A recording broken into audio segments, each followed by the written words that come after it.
कौसल्या सुप्रजा रामपूर्वा सन्ध्या प्रवर्तते उत्तिष्ठ नरशार्दूल कर्तव्यं दैवमाह्निकम्। कौसल्या सुप्रजा रामपूर्वा सन्ध्या प्रवर्तते उत्तिष्ठ नरशार्दूल कर्तव्यं दैवमाह्निकम्। उत्तिष्ठोत्तिष्ठ गोविन्द उत्तिष्ठ गरुडध्वज उत्तिष्ठ कमलाकान्ता त्रैलोक्यं मङ्गलं कुरु। मातः समस्त जगतां मधुकैटभारे वक्षो विहारितम् पद्मेश मित्र शतपत्र गताडि वर्गाः हर्तुं श्रियं कुवलयस्य निजाङ्गलक्ष्म्या भेरी निनादमिव बिभ्रति तीव्रनादम्। शेषाद्रिशेखर विभो तव सुप्रभातम्।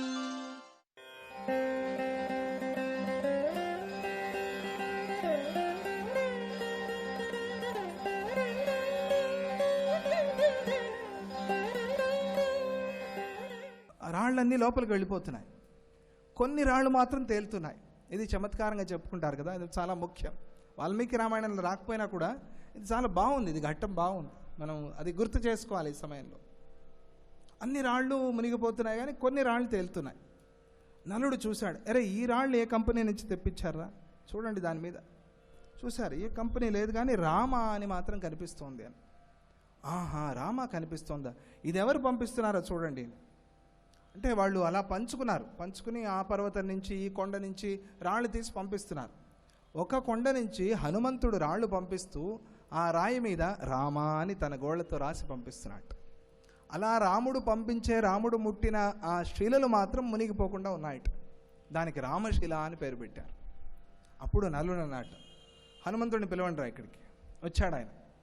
అంటే దాన్ని ఏమంటారు, క్వాలిటీ చెక్ చేయడానికి ఉంటారు కదా, అలా క్వాలిటీ చెక్ చేయడానికి హనుమంతుడిని పెట్టారు. ఈ క్వాలిటీ బాగుందా లేదా. ఎలా చెక్ చేస్తాడు ఆయన? క్వాలిటీ బాగలేకపోయినా కూడా ఊరికే ఆ శిలని నిన్న ముట్టుకుని రామ అంటాడు. క్వాలిటీ బాగలేకపోయినా క్వాలిటీ వచ్చేస్తుంది దానికి, హనుమ స్పర్శతో, రామనామంతో. ఆహా, ఈ పద్ధతి బాగుంది. హనుమంతుడిని అక్కడ నించోబెట్టారు. ఏం లేదు, ఆయన ఊరికే అలా ఉంటాడు. శిలలు తెస్తారు, రామ రామ రామ రామ, వీటిని ముట్టడం అంతే. అవి ఆ రాళ్ళన్నీ తేలుతున్నాయట. అలా తేలే రాళ్లతో అద్భుతమైన సేతువుని నిర్మాణం చేశారు. ఈరోజు కూడా రామశిలలు ఉన్నాయి. మన మైసూరు ఆశ్రమంలో కూడా 2 రామశిలలు ఉన్నాయి, మీరు చూసి ఉంటారు. తేలుతూ ఉంటాయి, మునగవి. చాలా ఆశ్చర్యం, రాయి ఏంటండి తేలటం, చాలా ఆశ్చర్యం. అటువంటివి ఉన్నాయి రామశిలాత్. మన బెంగళూరు ఆశ్రమంలో కూడా ఉంది. అలా సేతు నిర్మాణం అవుతున్నప్పుడు దూరం నుంచి ఒక ఉడత చూసిందిట.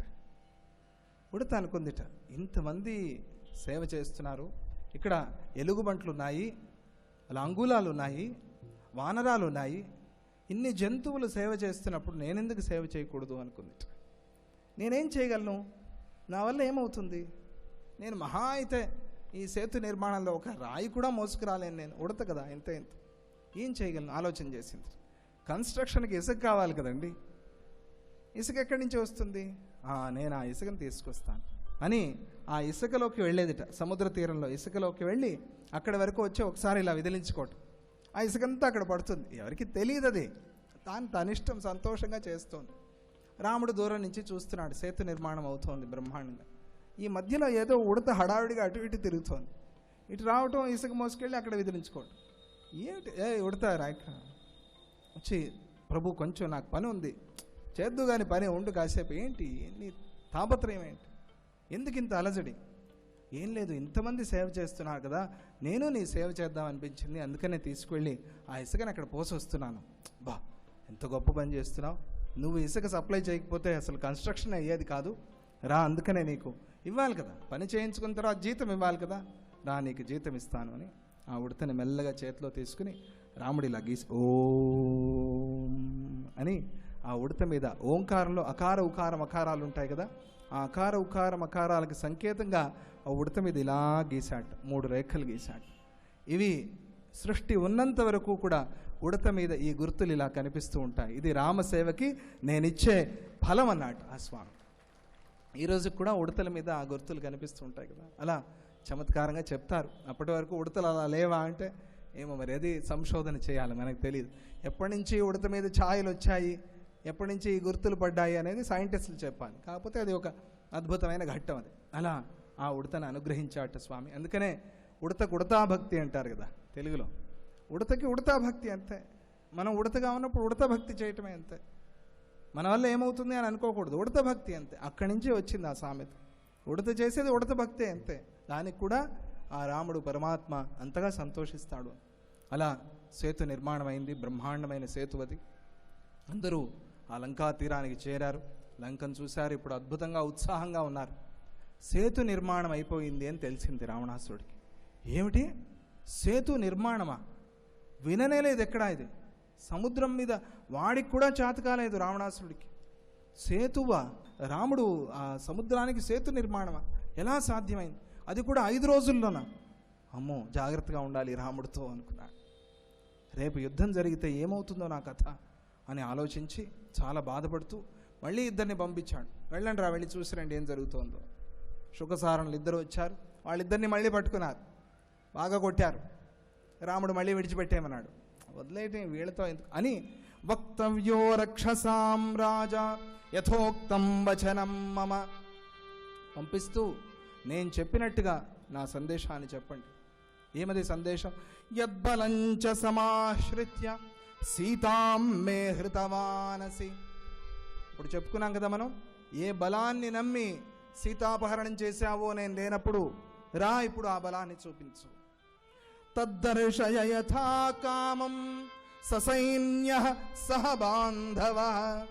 ఆ రోజు ఒక్కడివే వచ్చావు నువ్వు, పిరికివాడి, భిక్షు రూపాన్ని ధారణ చేసి వచ్చి సీతాపహరణ చేశావు. ఈరోజు ససైన్య ఆగచ్చ సహ బాంధవ ఆగచ్చ, మొత్తం నీ పరివారాన్ని అంతా తీసుకురా, ఇంకా ఏ ఏ మూలల్లో దాగి ఉన్నారు వాళ్ళందరినీ తీసుకురా అని ఆ శ్రీరాముడు తన సందేశాన్ని పంపిస్తాడు. ఆ సందేశాన్ని వినిపించారు. అప్పుడు రావణాసురుడు ఒక మేడ ఎక్కి ఆ మేడ మించి చూస్తున్నాడు ఎలా ఉంది సైన్యమని.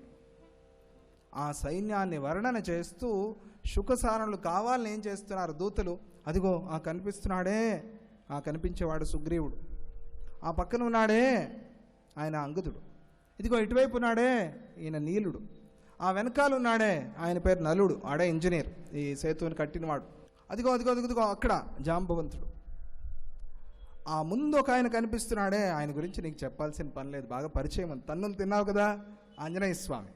అలా పరిచయం చేస్తూ ఇక అసలైన వాళ్ళని చూపిస్తాను చూడు, ఎవరైతే సూర్యచంద్రుల్లాగా వెలిగిపోతూ ఉన్నారో ఆ ఇద్దరే రామలక్ష్మణులు అని ఆ సైన్యాన్నంతా పొగుడుతున్నారట.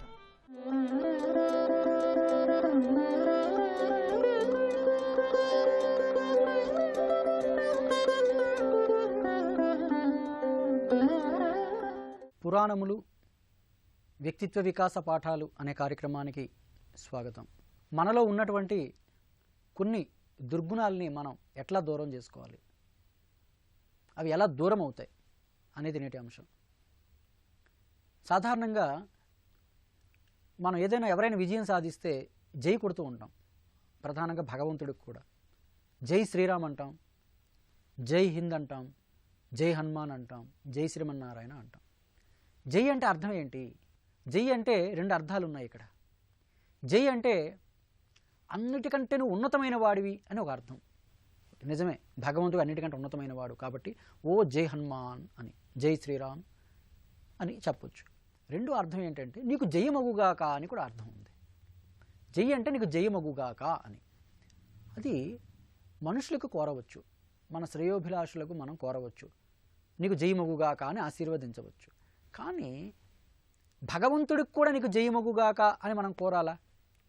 భగవంతుడు మనకు జయం ఇవ్వాలి తప్ప మనం భగవంతుడికి జయం అవ్వాలని కోరుకోవడం ఏంటి? అంటే భగవంతుడికి మనం కోరుకోకపోతే జయం లేదా? అన్ని జయములు ఆయన మనకి ఇవ్వాలి కదా, కానీ అతనికి మనం జయమగుగాక అని కోరడం ఏంటి? ఇక్కడ ఉన్నటువంటి రహస్యం ఏంటి అనేది ఈరోజు మనం తెలుసుకోబోతున్నాం ఇప్పుడు. అంటే భగవంతుడికి కూడా అపజయం ఉంటుందా అని. అంటే భగవంతుడికి అపజయం ఉండదు, భగవంతుడికి అంతటా జయమే. కానీ మనం ఎందుకు అట్లా కోరుతామంటే భగవంతుడికి కూడా ఒక దగ్గర జయం లేదటండి. ఎక్కడ జయం లేదో తెలుసా? అది నీ హృదయంలోనే. మన హృదయంలో భగవంతుడికి జయం లేదు. ఎందుకంటే భగవంతుడు సమస్తాన్ని జయించాడు, కానీ మన హృదయాన్ని ఆయన జయించలేదట. మరి మన హృదయాన్ని ఎవరు జయించారు? కోపము, కామము, ఈర్ష్య, అసూయ, ద్వేషం, ఇవన్నీ కూడా మన హృదయాన్ని జయించి ఉన్నాయి. అవన్నీ హృదయంలో తిష్ట వేసుకుని కూర్చుని ఉన్నాయి, ఆక్రమించేస్తున్నాయి మన హృదయాన్ని. మన హృదయాన్ని అవి కబ్జా చేసి ఉన్నాయి. అందుకే మనకు అశాంతి. ఏ చిన్న విషయానికి కోపం వచ్చేస్తుంది, చిన్న విషయానికి అహంకారం వచ్చేస్తుంది. ఎందుకని? అవి కబ్జా చేసి ఉన్నాయి, మన హృదయాన్ని ఆక్రమించి ఉన్నాయి. అందుకని భగవంతుడిని ఇప్పుడు కోరుతూ ఉన్నాం, హే భగవాన్, నువ్వు ప్రపంచానంతటిని జయించావు, సృష్టిని జయించావు, కానీ నా హృదయాన్ని జయించుకో స్వామి. జై హనుమాన్, జై శ్రీరామ్, జై శ్రీమన్నారాయణ. ఏ భగవాన్, నా హృదయాన్ని గెలుచుకో, నా హృదయాన్ని గెలుచుకో. ఎందుకని? నా హృదయాన్ని కామక్రోధాలు గెలిచి ఉన్నాయి, నేను అశాంతిగా ఉన్నాను. ఈ కామక్రోధాల్ని పటాపంచులు చేయి, వాటిని సంహరించు, వాటిని తరిమేసే, నువ్వు నా హృదయాన్ని సొంతం చేసుకో అని చెప్పడం యొక్క ముఖ్య ఉద్దేశమే జై శ్రీరామ్ అంటాం అన్నమాట. ఇక రెండోది, కామయేస క్రోధయేస రజోగుణ సముద్భవ అని చెప్తున్నాం కదా. ఈ కామక్రోధాలు ప్రేరేపితం ఎందుకు అవుతుంటాయి అని. అసలు ఈ కామక్రోధాలని జయించే మార్గం ఏమిటయ్యా అంటే దానికి ఒకటే మార్గం, రామనామం. అంతేకాకుండా ఒకటండి మనం తెలుసుకోవాలి, లక్ష్యము లేకపోతే, లక్ష్యం ఉంటే ఇంద్రియాలు అవి మన కోసం పనిచేస్తాయి. అంటే మన లక్ష్యం ఉంటే లక్ష్యం కోసం పనిచేస్తాయి ఇంద్రియాలు, మన మనస్సు కానీ ఇంద్రియాలు కానీ. లక్ష్యం లేదనుకోండి, అదే ఇంద్రియాలు మన పతనం కోసం పనిచేస్తాయండి. ఉదాహరణకు చూడండి, రేపు ఉదయాన్నే పలాని చోటుకి వెళ్ళాలి, ఆ పని చేయాలి అని ఒక లక్ష్యం ఉంటే తెల్లవారుగానే లేచిపోతాం, మనం మేల్కొని చక్కగా స్నానం చేసుకుంటాం, వెంటనే బయలుదేరుతాం. ఎందుకని? లక్ష్యం ఉంది, ఆ పని ఉందని. ఒకవేళ రేపు ఏ పని లేదు అని ఒక లక్ష్యం లేదనుకోండి, మన ప్రవర్తన ఎట్లా ఉంటుంది? 5 గంటలకు లేవాల్సిన వాళ్ళం 7 గంటలకు లేస్తాం. ఎందుకని? లక్ష్యం లేదు, రేపు ఏం చేయాలో లక్ష్యం లేదు. కాబట్టి 7 గంటలకు మేలుకొని ఏదో సమయానికి అల్పాహారం తీసుకుంటాం, ఏదో పార్కుకు పోతాం, షికారుకు పోతాం, ఏం చేస్తామో మనకే తెలియదు. ఏవో విచిత్రమైన పనులు చేసుకొని ఏవో కొన్ని కష్టాలు ఇరుక్కుపోతూ ఉంటాం మనం. ఎందుకని? లక్ష్యం లేదు కాదు. కాబట్టి అదే లక్ష్యం ఉంటే ఇంద్రియాలు లక్ష్యం కోసం పనిచేస్తాయి. కాబట్టి ఇంద్రియ నిగ్రహం మనకు కావాలి అనుకున్నప్పుడు లక్ష్యం పెట్టుకోవాలి మనం, నేను ఇది సాధించాలి అని. అది యోగులైతే మోక్షాన్ని, విద్యార్థులైతే చదువుని, నిరుద్యోగులైతే ఉద్యోగం కోసం, ఎవరికి ఏదో ఒక లక్ష్యాన్ని ఏర్పాటు చేసుకుంటే మన మనస్సు, మన ఇంద్రియాలు ఆ లక్ష్యం కోసం పనిచేస్తాయి. ఒకానొక సమయంలో మనకు, ఇది వాల్మీకి రామాయణం కాదు, అవాల్మీకాల్లో చెప్పబడినటువంటి ఒక కథ చెప్తున్నాను మీకు. అంటే రావణ సంగ్రామం మధ్యలో కుంభకర్ణుడు నిద్రలేపాడు రావణుడు. కుంభకర్ణుడు నిద్రలేచాడు, అన్నయ్యని కలిచాడు. అన్నయ్య, ఎందుకు నన్ను హఠాత్తుగా నిద్రలేపావు అంటే, ఏం లేదు తమ్ముడు, నువ్వు యుద్ధం చేయాలి. ఎందుకు యుద్ధం చేయాలంటే జరిగిన కథ అంతా కూడా చెప్తాడు. నేను సీతమ్మని తీసుకొచ్చి అశోకవనంలో పెట్టాను అని. అయితే అప్పుడు కుంభకర్ణుడు అడిగాడు, అన్నయ్య నీకు సాధ్యం కానిది ఏముందన్నయ్య, ఈ యుద్ధాలు ఇవన్నీ ఎందుకు అన్నయ్య? నువ్వు ఏది కోరుకుంటే, నువ్వు ఏ రూపం కావాలంటే ఆ రూపాన్ని ధరించగలవు, మాయా రూపాలు నీకు చాలా ఉన్నాయి. నువ్వు ఒక్క పని చేయు అన్నయ్య, నువ్వు రాముడిగా రూపం ధరించు, రాముడిగా మాయ రూపం ధరించు, సీతమ్మ దగ్గరికి వెళ్ళు, నువ్వే రాముడు అనుకుంటుంది, ఇక నిన్ను వెంటనే ఆలింగనం చేసేసుకుంటుంది, నీ కోరిక తీరిపోతుంది అన్నాడట. రావణాసురుడు ఒక చిన్న చిరునవ్వు నవ్వి, తమ్ముడు, నా మీద నీకు ఎంత ప్రేమరా, నీ ప్రేమకు నేను కృతజ్ఞుడిని, కానీ తమ్ముడు, నీకు ఒకే తల ఉందిరా, నువ్వు ఒక తలతోనే ఆలోచించగలవు, నాకు 10 తలలు ఉన్నాయి, 10 తలలతో నేను ఆలోచించగలనురా తమ్ముడు, ఈ ఆలోచన నాకు ఎప్పుడో వచ్చిందిరా అన్నాడు. ఎప్పుడో ఈ ప్రయత్నం నేను చేశాను. చేసావా? చేస్తే ఏమైంది? ఏం చెప్పమంటావు తమ్ముడు, నేను ఎప్పుడైతే రాముని యొక్క రూపాన్ని ధరించానో అప్పుడు వెంటనే నాలో ఉన్నటువంటి కామభావం అంతా పోయిందిరా తమ్ముడు అన్నాడట. ఆశ్చర్యపోయాడు కుంభకర్ణుడు. ఎప్పుడైతే రావణాసురుడు రాముడి యొక్క రూపాన్ని ధరించాడో అతనిలో ఉన్నటువంటి కామభావం అంతా కూడా పోయిందట. పరస్త్రీని కనీసం కన్నెత్తి కూడా చూడకూడదు అన్న భావం వచ్చేసిందట. మరలా రావణాసురుడు రావణ రూపంకి వచ్చేసాడు. మరలా రావణ రూపంకి రాగానే మరలా పరస్త్రీ వ్యామోహం కలుగుతుందట.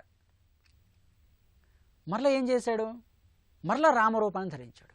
మరలా రామరూపం ధరించగానే వెంటనే కామభావం అంతా కూడా పోతుందట. పరస్త్రీని కనీసం కన్నెత్తి కూడా చూడకూడదు అనే భావం వచ్చేస్తుందట. అప్పుడు అనుకున్నాడు రావణాసురుడు, రామ రూపముతో నా కోరిక తీరదు అని నిర్ణయించుకున్నాడట.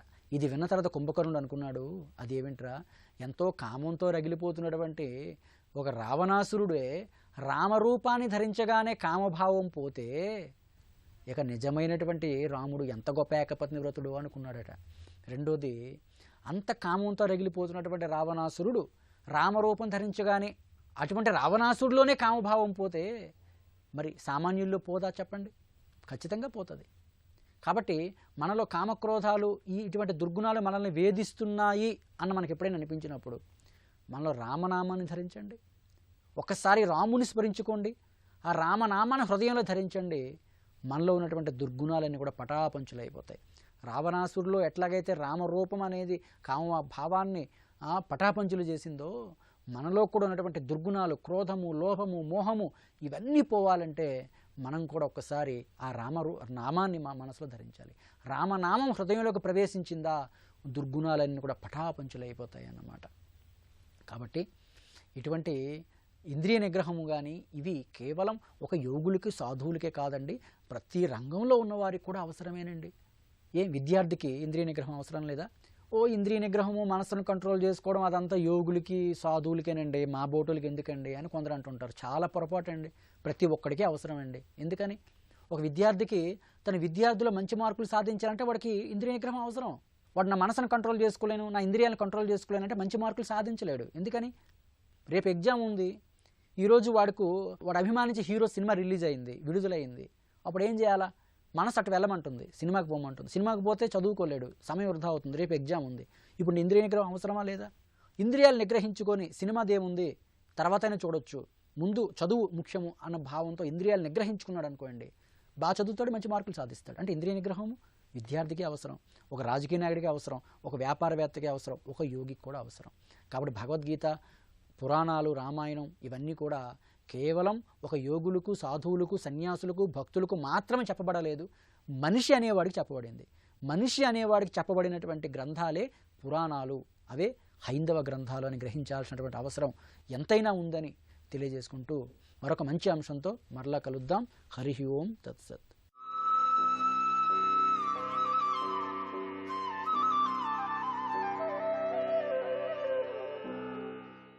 పుట్టినటువంటి పిల్లవాడు ఒక వారం రోజుల తర్వాత చూడండి, ఉదయం 4 గంటలకు 3:45 ప్రాంతానికి వాడు నిద్ర లేచి కూర్చుంటాడు.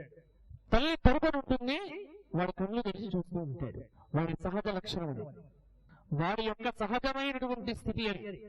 అంటే బ్రాహ్మీ ముహూర్తంలో లేవటం అనేటువంటిది మనిషి యొక్క యథార్థమైనటువంటి స్వాభావిక స్థితి. ఒక్క మనిషే కాదు, సృష్టిలో ఉన్నటువంటి 84 కోట్ల జీవరాశుల్లో దాదాపుగా అన్ని జీవులు కూడా ఆ సమయానికి మేల్కొని ఉంటాయి. అంతే. ఇంట్లో కట్టి వేసినటువంటి పశువులు చూడండి, గేదెను చూడండి, అది నిద్ర లేచి ఉంటుంది. కోడిని చూడండి, నిద్ర లేచి ఉంటుంది. అలాగే మీరు ఇంట్లో కట్టి వేసినటువంటి కుక్కను చూడండి, నిద్ర లేచి ఉంటుంది. సృష్టిలో ఉన్న జీవరాశి మొత్తం మేల్కొని ఉంటుంది, పిల్లవాడితో సహా. కొన్ని రోజుల తర్వాత ఏమిటి అంటే, వీడు అలా పొద్దున లేచి ఏడుస్తూ ఉంటే వీడిని భరించడం కష్టమైపోతూ ఉంటుంది తల్లికి. అని ఆ తల్లి ఏం చేస్తూ ఉంటుంది, పడుకోబెట్టడానికి ప్రయత్నం చేస్తూ ఉంటుంది. వీడిని పడుకున్నబెట్టి వీడి సహజమైనటువంటి ప్రకృతికి దూరంగా వీడిని పెంచేటువంటి ప్రయత్నం అక్కడి నుంచి మొదలవుతుంది తన కోసం. వీడు ఏమిటి అంటే 3 ఏళ్ళు వచ్చేసరికి వీడు కూడా 7:30-8 వరకు నిద్రపోతూనే ఉంటాడు పొద్దున. ఇంట్లో ఒక్క నిజంగా చెప్తున్నాను చూడండి, ఇంట్లో మీరు పెంచుకుంటున్నటువంటి కుక్క కూడా అలాగే ఉంటుంది. మన ఇంట్లో పెంచుకుంటున్నటువంటి కుక్క కూడా ఉదయం 4 గంటలకు లేవదు, అది కూడా మనతో పాటు పడుకుంటుంది. ఎందుకంటే ప్రకృతికి మనం దూరంగా చేస్తూ ఈ ఏవైతే ఉన్నాయో ఈ విధంగా మార్చుకుంటూ పోతూ ఉంటే ప్రకృతి ఏం చేస్తుంది, మనకు దూరమవుతున్న కొద్దీ మన లోపల ఉన్నటువంటి సహజమైనటువంటి స్థితి భంగపడుతూ ఉంటుంది. అది ఒక్కడి మీకు దృష్టాంతం. ఇంకా అక్కడి నుంచి మీ రోజు చేసేటువంటి దినచర్యను నేను లెక్క పెట్టినట్లయితే మనం చేసేటువంటి ప్రతి పని కూడా ప్రకృతికి వ్యతిరేకమే, ప్రతిది కూడా వ్యతిరేకమే. ఈ మధ్యనే తిరిగి అవేర్నెస్ మొదలైంది చాలా మందిలో కూడా. మా మంత్రి సత్యనారాయణ గారి పుణ్యమని, ఇంకా కొద్దిమంది పెద్దల యొక్క పుణ్యమా అని రామ్దేవ్ బాబా మొదలైనటువంటి వారి పుణ్యం ప్రకారం వారి ప్రకారం ఏదో ఉదయమే లేచి ప్రాణాయామాలు అవి ఈ మధ్యకాలంలో బాగా మొదలైంది మరొక్కసారి. ఎందుకంటే వీటికి ఎప్పుడు మొదలైంది? కొత్త బాగా పెరిగిపోయి శరీరం అనేటువంటి సహజ స్థితిలో లేనటువంటి సమయాన అప్పుడు వీటికి మొదలవుతోందంట. నేను జాగ్రత్త పడాలి, నేను జాగ్రత్త పడాలి అనేటువంటిది. అదే గనక నీ సహజమైన స్థితిలో ఉన్నట్లయితే జాగ్రత్త అవసరం లే. మనం కోల్పోతున్నది అది. ఎందుకోసం ఈ మాట అంటున్నానంటే, లౌకికమైనటువంటి ప్రాపంచిక జ్ఞానాన్ని పొందటానికి నీకు ట్రైనింగ్ అవసరం లే. అది నీకు స్వతహాగానే వస్తుంది. ఈ ప్రపంచంలో నీవు తిరుగుతూ ఉంటే నీకు దాంతో పాటు వచ్చేస్తూ ఉంటుంది. దీనికి కొత్తగా నీకు ట్రైనింగ్ అవసరం లే. మంచి భార్యాభర్తలుగా ఉండటం ఎలా అని పుస్తకం రాస్తున్నారు, ట్రైనింగ్ క్లాసులు ఇస్తున్నారు. దాంపత్య భార్యాభర్తలు ఎలా ఉండాలో ట్రైనింగ్ తీసుకోవలసిన అగత్యం భారతీయులకు లేదు. నేను చెప్తున్నాను, బల్ల బుద్ధి చెప్తున్నాను. భారతీయులకు ఈ ట్రైనింగ్ అనేటువంటిదే లేదండి. కారణం ఏమిటి అంటే, దానికి కావలసినటువంటి విధి విధానాన్ని రాముడు ఎప్పుడో మనకు చేసి చూపించాడు. ఇలా ఉండండిగా అంతే. మనకు రామాయణం చదివాం, అయిపోయింది. ఇంకా ట్రైనింగ్ అవసరం లేదు. భార్యాభర్తలు ఎలా ఉండాలి, భర్త ఎలా ఉండాలి, భార్య ఎలా ఉండాలి, ఒక మంచి తండ్రిగా ఉండటం ఎలా, ఇది అవసరం లేదు. ఇలా చెప్పుకుంటూ పోతే, నిన్నటి రోజున నేను బస్ స్టేషన్ లో ఉన్నప్పుడు పుస్తకాలన్నీ చూస్తున్నా. ఎందుకు ఆ పుస్తకాల్లో దాదాపుగా మరి ముందర పెట్టిన పుస్తకాలన్నీ ఇవే. ఒక మంచి తండ్రిగా కావటం ఎలా అని ఒక పుస్తకం, ఒక మంచి స్నేహితుడు కావటం ఎలా ఒక పుస్తకం, ఒక మంచి భార్య కావటం ఎలా పుస్తకం. ఏమిట్రా ఇది, ఈ సంస్కృతి ఎంతవరకు? ఇవన్నీ కూడా పుస్తకాలు చూసి నేర్చుకోవలసినటువంటి అగత్యం పడుతున్నది అంటే, మన సమాజం ఎక్కడికి వెళ్తోంది, మన సమాజంలో మనం ఏం చేస్తున్నాం? ఒకనాడు భారతీయ సమాజాన్ని చూసి పాశ్చాత్యులంతా కూడా భారతీయ వైవాహిక వ్యవస్థను వారు అవలంబించుకున్నారు అనేటువంటి మాట మనం విని ఈ రోజున పాశ్చాత్యులు రాసినటువంటి పుస్తకాలను చూసి మనం ఈ విధంగా బతకాలి అని అనుకోవటం మన దౌర్భాగ్యంగా పోతే ఇంకెవరు చెప్పండి? ఏ స్థితిలో మనం వెళ్ళిపోతున్నాం, ఏ విధమైనటువంటి జీవనంలో మనం ఉన్నాం. కాబట్టి ఇది కాదు, ఈ వ్యవస్థ కాదు. మేల్కొనాలి. లౌకికమైనటువంటి ప్రాపంచిక జ్ఞానం భారతీయుడికి వాడి అధ్యయనం చేసిన గ్రంథాలతోనే వస్తుంది. అందుకే రామాయణాది గ్రంథాధ్యయనం అనేటువంటిది చేస్తే ఇంకా కొత్తగా చదివేటువంటి అవసరం ఏమీ కూడా ఉండకపోవచ్చు. కాబట్టి ఇక్కడ ప్రాపంచిక జ్ఞానం అని మొదటిది. రెండవది వేదశాస్త్రాల విజ్ఞానం. ఇది అందరికీ లభించేది కాదు. ఇది కొద్ది మందికి శ్రమతో కూడినటువంటి సాధనతో వచ్చేటువంటి జ్ఞానం. ఎంతో శ్రమ పడితే కానీ ఈ జ్ఞానం రాదు. ఇవాళ వేదాధ్యయనం చేయడం అంటే ఏదో కూర్చొని కాదు. వేదాధ్యయనం అంటే ఒక చదవాలి అంటే చూడండి, వేదం 7 సంవత్సరాలకు ఉపనయనం అయిన తరువాత వాడు వేదాధ్యయనం మొదలు పెడితే వాడికి 18 సంవత్సరాలు వచ్చేసరికి వేదంలో ఒక భాగంలో, అంటే వేదంలో ఒక కృష్ణ యజుర్వేదం తీసుకుంటే ఆ కృష్ణ యజుర్వేదంలో ఒక భాగం అనేటువంటిది, ఒక శాఖను వీడు 7 సంవత్సరాల నుంచి 18 సంవత్సరాల వరకు పఠిస్తే వీడికి ఒక్క భాగం వస్తుంది. ఆ తర్వాత ఆ భాగానికి సంబంధించినటువంటి స్పెషలైజేషన్ చేసుకోవడానికి మరొక 5 ఏళ్ళు కష్టపడాలి. కష్టపడితే దానిలో జటా ఘన ఇలా వచ్చేసరికి 27 ఏళ్ళు అయిపోతాయి, 25 ఏళ్ళు వచ్చేస్తాయి.